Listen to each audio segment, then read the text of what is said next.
পিরোজপুরের ভান্ডারিয়া উপজেলার ধাওয়া ইউনিয়নের ৩ নম্বর ওয়ার্ডের আব্দুল কুদ্দুসের ছেলে অটোরিকশা চালক মোহাম্মদ হাসানের সঙ্গে একই এলাকার ১৪ বছরের এক কিশোরের প্রেমের সম্পর্ক গড়ে ওঠে।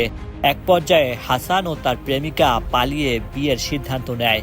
সেই অনুযায়ী সোমবার সকাল ৯:৩০টার দিকে বন্ধু মোহাম্মদ ইলিয়াস খানের সহায়তায় বাড়ি থেকে পালিয়ে ভান্ডারিয়া পৌরসভার ১ নং ওয়ার্ডে আসেন তারা।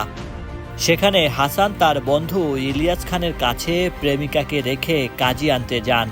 এই সুযোগে হাসান বন্ধুর প্রেমিকাকে নিয়ে পালায়। এরপর হাসান চেষ্টা করেও প্রেমিকা ও বন্ধুর সঙ্গে যোগাযোগে ব্যর্থ হয়।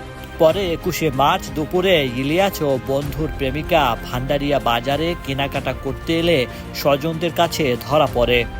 এ ঘটনায় কিশোরীর বাবা তাবলিগ জামাতে নেত্রকোনা থাকা এবং মা রাজি না হওয়ায় সংশ্লিষ্ট ওয়ার্ডের চৌকিদার মোহাম্মদ জামল আকন বাদী হয়ে ভান্ডারিয়া থানায় অপহরণের মামলা করেন। সেই মামলায় পুলিশ হাসান ও ইলিয়াসকে গ্রেপ্তার করেছে। ভান্ডারিয়া থানার ভারপ্রাপ্ত কর্মকর্তা ওসি আহমেদ আনোয়ার জানান, ওই কিশোরীকে অপহরণ করায় মামলা দায়ের করা হয়েছে। সে মামলায় হাসান ও ইলিয়াসকে গ্রেপ্তার করে কারাগারে পাঠিয়েছে। Raju Sikdar Niloy, Pirojpur online news.